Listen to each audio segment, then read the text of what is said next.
안녕하세요. 에이미 장입니다. 요즘 모기지 금리가 빠른 속도로 오르면서요. 주택 구매를 고민하시는 분들이 계실 텐데요. 주택을 구매하기 전에 일반적으로 낮은 금리를 받기 위해서 확인해 봐야 할 세 가지 요소들이 있어서 나누도록 하겠습니다. 첫 번째는 DTI입니다. Debt to Income Ratio라고 하는데요. 총 부채 상환 비율이라고 합니다. DTI가 낮을수록 좋은 조건으로 모기지를 얻을 수가 있습니다. 두 번째는 Loan to Value Ratio라고 합니다. 다운 페이먼트를 많이 하실수록 좋은 조건의 모기지를 받으실 수 있습니다.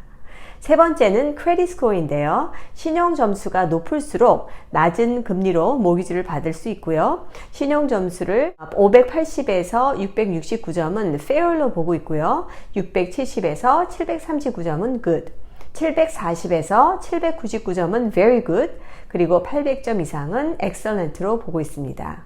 그 가운데 오늘은 Debt to Income Ratio에 대해서 알아보도록 하겠습니다. 로은 어플리케이션을 신청하실 때요, 대출기관에서는 여러분의 소득, 자산, 그리고 직장의 고용 기록을 검토하게 됩니다. 그리고 DTI 비율을 보는데요. 이 비율은 모기지 제용자뿐만 아니라 주택 구매의 대출을 결정하는 데 중요한 역할을 합니다. 그래서 주택을 구입하시기 전에 DTI 비율을 분석해 보시면 도움이 되겠습니다. DTI는 대출자의 연간 소득에 비해서 무리한 대출을 받는 것을 방지하기 위해서 대출액에 제한을 두는 것을 말합니다. 그리고 DTI에는요, 두 가지 비율이 있는데요.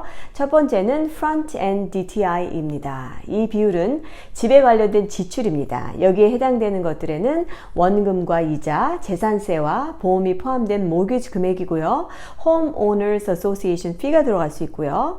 Flood Insurance와 같이 집에 들어가는 금액입니다. 두 번째는 Back-End DTI입니다. Back-End DTI는요, 주택에 들어가는 비용 이외에 매달 나가는 지출을 말합니다. 예를 들어서 크레딧 카드나 학자금 대출, 자동차, 론 페이먼트 같은 것들인데요. 대부분 렌더들은요, Back-End DTI 비율을 중점적으로 확인합니다. DTI를 계산하는 방법은 간단한데요. DTI 비율은 대출기관, 또 모기지 프로그램, 어떤 론을 받는지에 따라 다르고요. 대출자의 재정, 그리고 신용점수와 Loan to Value 비율에 따라 다르지만 대부분의 대출기관은 DTI 비율을 Front-End 28%와 Back-End 36%를 적용합니다. Front-End DTI를 계산하려면 우선 월 소득을 먼저 계산해 봐야 합니다. 그리고 나서 매달 주택에 들어가는 비용을 세금을 내기 전인 월 소득과 나눕니다. 그런 후에 그 금액에 100을 곱하게 되면 Front-End DTI 비율이 나옵니다. 예를 들어 보겠습니다. 연소득이 gross income 12만 불이라고 할 때 12만 불을 12개월로 나누면 월 소득이 10,000불이 되겠죠. 월 소득 10,000불로 책정을 했을 때 월 모기지 금액이 2,000불이라고 보겠습니다. 그리고 월 재산세 850불, 또 월 주택 소유자 보험이 150불로 가정할 때 총 프론트엔드 DTI 비용은 $3,000이고요. DTI 비율은 30%입니다. 주택에 들어가는 비용 3,000불을 소득인 10,000불에서 나누면 0.3이 나오는데요. 0.3 곱하기 100을 하면 30%입니다. 이제 Back-End DTI를 볼까요? Back-End DTI 비율은요, 총 월별 부채 비용으로 보시면 됩니다. 모기지 이외에 신용카드, 자동차 대출, 자녀 양육비, 학자금 대출, 또 개인 융자 등이 들어갈 수가 있고요. 주택과 관련되지 않은 월별 부채 상환액이 낮을수록 더 높은 금액의 모기지 금액을 받을 수 있는 자격이 되는 겁니다.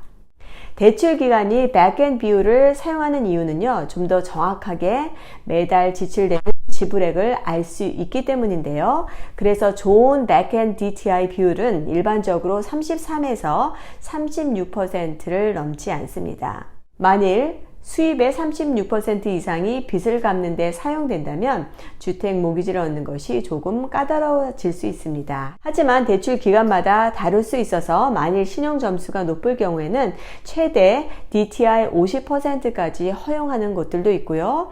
그리고 프론트엔드 DTI 비용보다는 백엔드 DTI를 더 중점적으로 보는 곳들도 있습니다. 백엔드 DTI 비율을 예를 들어 볼게요.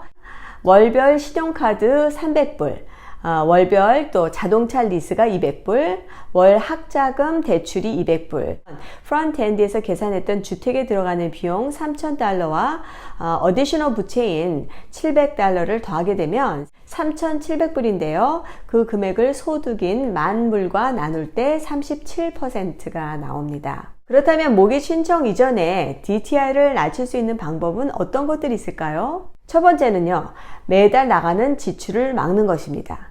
신용카드, 학자금 대출이나 그 이외에 다른 부채가 있으시다면 정리하시는 것이 좋겠습니다. 두 번째는 수입을 올리는 겁니다. 한 사람의 수입으로만 모기를 받는 것이 가능치 않다면 수입을 증명할 수 있고 또 DTI가 낮은 다른 사람과 함께 모기지를 신청할 수 있습니다. 그래서 제 바이어들 중에서 코사인을 하셔서 더 큰 금액의 대출을 받는 분들도 있습니다. 결과적으로 DTI 비율이 낮으면 여러 가지 장점이 있다는 것을 기억하시면 되겠습니다. 모기지 절차를 시작할 때 대출 기관에 문의하셔서 나에게 적용되는 DTI 비율과 그에 맞는 대출 금액을 알아보시기 바랍니다. 참고로 저는 모기지 전문인이 아니기 때문에 더 자세한 내용은요, 전문인을 찾으시면 될 것 같습니다. 오늘 내용이 여러분에게 도움이 되었으면 하고요. 더 자세한 내용이나 궁금하신 사항이 있으시다면 저에게 연락 주시면 되겠습니다. 구독과 좋아요 부탁드리고 다음 시간에 또 찾아뵙겠습니다. 감사합니다.